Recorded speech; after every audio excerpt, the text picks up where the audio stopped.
Hi friends, welcome back to our channel പ്രമ്യാസ് food മേസ്റ്റ്. എന്തൊക്കെയുണ്ട് വിശേഷം? എല്ലാവർക്കും സുഖം തന്നെയല്ലേ? ഞാൻ ഇന്ന് വന്നിട്ടുള്ളത് ഒരു നാടൻ ഉണ്ണിയപ്പത്തിൻ്റെ റെസിപ്പി ആയിട്ടാണ്. വളരെ എളുപ്പത്തിൽ തയ്യാറാക്കിയെടുക്കാൻ പറ്റുന്ന രീതിയിലാണ് ഈ ഉണ്ണിയപ്പം തയ്യാറാക്കിയിട്ടുള്ളത്. പച്ചരി ഒന്നും ചേർക്കാതെ തന്നെ, ചെറുപഴമോ ബേക്കിംഗ് സോഡയോ ഒന്നും ചേർക്കാതെ തന്നെ നല്ല സോഫ്റ്റും ടേസ്റ്റിയുമായിട്ടുള്ള ഉണ്ണിയപ്പമാണ് തയ്യാറാക്കുന്നത്. ഇത് എങ്ങനെയാണ് തയ്യാറാക്കുന്നത് എന്ന് നോക്കാം. വീഡിയോയിലേക്ക് പോകുന്നതിന് മുന്നേ ഇതുവരെ എൻ്റെ ചാനൽ സബ്സ്ക്രൈബ് ചെയ്തില്ലെങ്കിൽ ഒന്ന് സബ്സ്ക്രൈബ് ചെയ്ത് സപ്പോർട്ട് ചെയ്യണേ. സബ്സ്ക്രൈബ് ചെയ്ത് തൊട്ടടുത്തുള്ള ആ കുഞ്ഞു ബെൽ ബട്ടൺ ഇനാബിൾ ചെയ്താൽ ഞാൻ ഇടുന്ന വീഡിയോസിൻ്റെതൊക്കെ നോട്ടിഫിക്കേഷൻ നിങ്ങൾക്ക് കിട്ടുന്നതായിരിക്കും. നേരെ വീഡിയോയിലേക്ക് പോകാം. അതിനായി ഒരു ബൗൾ എടുത്തിട്ടുണ്ട്. അതിലേക്ക് 2 കപ്പ് അരിപ്പൊടിയാണ് ചേർത്ത് കൊടുക്കുന്നത്. പുട്ടുപൊടിയാണ് ചേർത്ത് കൊടുക്കുന്നത്.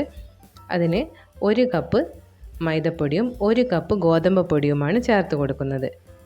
അടുത്തതായി ഒരു 2.5 കപ്പ് ശർക്കര പൊടിച്ചത് ചേർത്ത് കൊടുത്ത് 1 കപ്പ് 1-2 കപ്പ് വെള്ളവും ചേർത്ത് ശർക്കരപ്പാനി തയ്യാറാക്കി എടുക്കാം. പൊടിച്ചത് കൊണ്ട് തന്നെ ഇത് പെട്ടെന്ന് തന്നെ പാനിയായി കിട്ടും. ഇനി നമുക്ക് ഈ പൊടികളൊക്കെ ഒന്ന് മിക്സ് ചെയ്തെടുക്കാം. അരിപ്പൊടി എത്രയാണോ എടുക്കുന്നത് അതിൻ്റെ പകുതിയായിട്ട് ഗോതമ്പ് പൊടിയും മൈദപ്പൊടിയും ചേർത്ത് കൊടുക്കാം. ഈ പൊടികളൊക്കെ എടുക്കുന്നത് നിങ്ങളുടെ ഇഷ്ടത്തിന് ചേർത്ത് കൊടുക്കാം. ഇപ്പോൾ ശർക്കരപ്പാനി റെഡി ആയിട്ടുണ്ട്. ചൂടോടുകൂടി തന്നെ ശർക്കരപ്പാനി ഇതിലേക്ക് ചേർത്ത് കൊടുക്കണം. ഇതിൽ ചേർക്കുന്ന വെള്ളമായാലും ശർക്കരപ്പാനി ആയാലും നല്ല തിളയ്ക്കുന്ന തന്നെ ചേർത്ത് കൊടുത്ത് മിക്സ് ചെയ്തെടുക്കണം. ഇതിപ്പോൾ ഈ മിക്സ് ചെയ്തെടുക്കാനുള്ള കുറച്ച് ബുദ്ധിമുട്ടാണ് ഉള്ളത്. ഈ പൊടികളിലൊക്കെ നന്നായിട്ടൊന്ന് മിക്സ് ചെയ്തെടുത്ത് കട്ടകളില്ലാതെ ഒരു ബാറ്ററാക്കി എടുക്കണം. അതുമാത്രമാണ് ഇതിന് ഒരു ബുദ്ധിമുട്ടായിട്ടുള്ളത്. ബാക്കിയെല്ലാം പെട്ടെന്ന് തയ്യാറാക്കി എടുക്കാൻ പറ്റുന്നതാണ്. ഈ മാവ് തയ്യാറാക്കി എടുത്തു കഴിഞ്ഞാൽ പിന്നെ ഉടനെ തന്നെ നമുക്ക് ഇത് ചുട്ടെടുക്കാം. റെസ്റ്റ് ചെയ്യേണ്ട ആവശ്യമൊന്നുമില്ല. എളുപ്പത്തിൽ തന്നെ ഈ ഉണ്ണിയപ്പം തയ്യാറാക്കിയെടുക്കാനും പറ്റും. ഇതിലേക്ക് സോഫ്റ്റ് ആകാൻ വേണ്ടി നമ്മൾ ഇതിലേക്ക് ചെറുപഴമോ ബേക്കിംഗ് സോഡയോ ഒന്നും ചേർക്കുന്നില്ല. ഒന്നും ചേർക്കാതെ തന്നെ നമ്മുടെ ഉണ്ണിയപ്പം നല്ല സോഫ്റ്റും ടേസ്റ്റുമാണ്. ഒരാഴ്ച വരെ ഈ ഉണ്ണിയപ്പം കേടാവാതെ നിൽക്കുന്നുമുണ്ട്. നമ്മൾ തയ്യാറാക്കിയ അതേ സോഫ്റ്റായിട്ട് തന്നെ നമുക്ക് കിട്ടുന്നുമുണ്ട്. ഇതിലിപ്പോൾ ശർക്കരപ്പാനി മുഴുവനായിട്ടും ചേർത്ത് കൊടുത്തു. അതിനുശേഷം തിളയ്ക്കുന്ന ചൂടുവെള്ളമാണ് ചേർത്ത് കൊടുത്ത് കുറച്ചായിട്ട് ചേർത്ത് കൊടുത്ത് നമുക്ക് മിക്സ് ചെയ്തെടുക്കാം.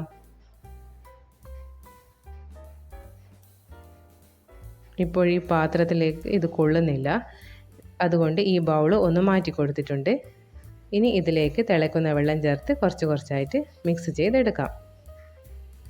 ഇതിപ്പോൾ മധുരം നോക്കിയിട്ട് മധുരം കുറവാണെങ്കിൽ ശർക്കരപ്പാനി തന്നെ ചേർത്ത് കൊടുക്കാം, അല്ലെങ്കിൽ ചൂടുവെള്ളം ചേർത്ത് കൊടുക്കാം. ഇതിപ്പോൾ ചൂടുവെള്ളമൊക്കെ ചേർത്ത് ഒന്ന് മിക്സ് ചെയ്ത് എടുത്തിട്ടുണ്ട്. നമ്മുടെ ബാറ്റർ റെഡി ആയിട്ടുണ്ട്.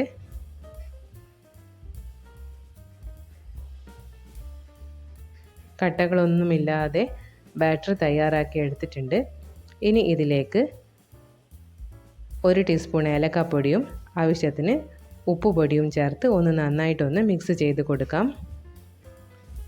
ഇനി നമുക്ക് തേങ്ങാക്കൊത്ത് ഒന്ന് റോസ്റ്റ് ചെയ്തെടുക്കണം. അതിനായി ഫ്രൈ പാനിലേക്ക് നെയ്യ് ഒഴിച്ചു കൊടുക്കുന്നുണ്ട്. കട്ട് ചെയ്ത് വെച്ച തേങ്ങാക്കൊത്ത് ഇതിലേക്ക് ചേർത്ത് കൊടുക്കാം. ഒരു ഗോൾഡൻ ബ്രൗൺ കളറായി വരുന്നത് വരെ നമുക്കൊന്ന് റോസ്റ്റ് ചെയ്തെടുക്കാം.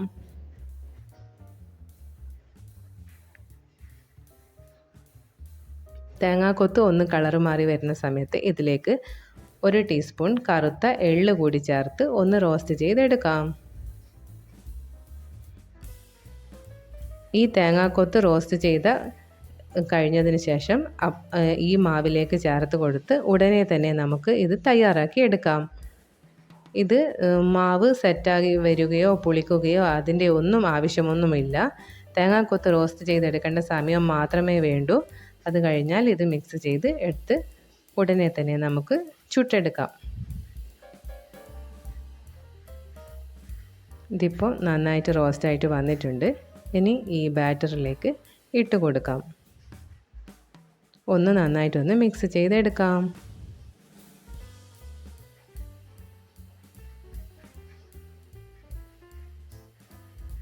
സാധാരണ നമ്മൾ ഉണ്ണിയപ്പമൊക്കെ തയ്യാറാക്കുന്ന സമയത്ത് ബാറ്റർ ഒന്ന് നന്നായിട്ടൊന്ന് പുളിച്ച് കിട്ടാനായി കുറച്ച് സമയമൊക്കെ റെസ്റ്റ് ചെയ്യാനായിട്ടൊക്കെ വെക്കും. ഇപ്പോഴതിൻ്റെ ആവശ്യമൊന്നുമില്ല. ഇത് ഞാൻ ഒരു പാത്രത്തിലേക്ക് കുറച്ച് മാറ്റി കൊടുക്കുന്നുണ്ട്. ഇനി ചൂടായ നമ്മുടെ അപ്പച്ചട്ടിയിലേക്ക് ഓരോ കുഴിയിലായിട്ട് ഒഴിച്ചു കൊടുക്കാം. ഞാനിത് കുക്ക് ചെയ്യാനായി സൺഫ്ലവർ ഓയിലാണ് ഉപയോഗിച്ചിട്ടുള്ളത്. ഇപ്പോഴേക്കും ഇവിടെ കറണ്ട് പോയിരുന്നു. ഞങ്ങൾ മൂന്നാറിൽ താമസിക്കുന്നത് കൊണ്ട് ഇവിടെ ഇടയ്ക്കിടയ്ക്ക് മഴ പെയ്യുന്നത് കൊണ്ട് ഇങ്ങനെ ഇടയ്ക്ക് കറണ്ട് പോകും. അങ്ങനെ കറണ്ട് പോയിട്ടാണുള്ളത്. തൽക്കാലം എമർജൻസി ഒക്കെ വെച്ച് അഡ്ജസ്റ്റ് ചെയ്തിട്ടാണ് വീഡിയോ എടുത്തിട്ടുള്ളത്. ഇത് പകുതിക്കായതുകൊണ്ട് ഇത് കട്ട് ചെയ്യാനും പറ്റില്ല. അങ്ങനെ ഇത് കണ്ടിന്യൂ ചെയ്തതാണ്. ഇപ്പോഴിത് ഒരു സൈഡ് ആയിട്ടുണ്ട്. ഇനി ഇതൊന്ന് തിരിച്ചിട്ട് കൊടുക്കാം. ഇത് മീഡിയം ഫ്ലെയിമിൽ വെച്ചിട്ട് വേണം കുക്ക് ചെയ്തെടുക്കാൻ. ഇത് കുക്കായി കിട്ടിയതിന് ശേഷം ഫുൾ ഫ്ലെയിമിൽ വെച്ചിട്ട് ഇത് വാങ്ങി വയ്ക്കാം. ആ സമയത്ത് നമ്മുടെ അപ്പത്തിന് ഒട്ടും എണ്ണ കുടിക്കാതെ തന്നെ നമുക്ക് കിട്ടും.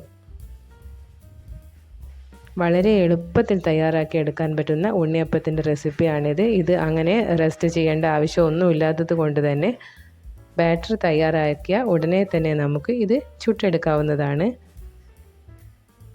ഈ വിഷുവിന് കണിവെക്കാനൊക്കെ നമുക്ക് എളുപ്പത്തിൽ തയ്യാറാക്കി എടുക്കാൻ പറ്റുന്ന ഉണ്ണിയപ്പത്തിൻ്റെ റെസിപ്പിയാണിത്. എല്ലാവരും ഇങ്ങനെ ഒന്ന് ട്രൈ ചെയ്ത് നോക്കണേ.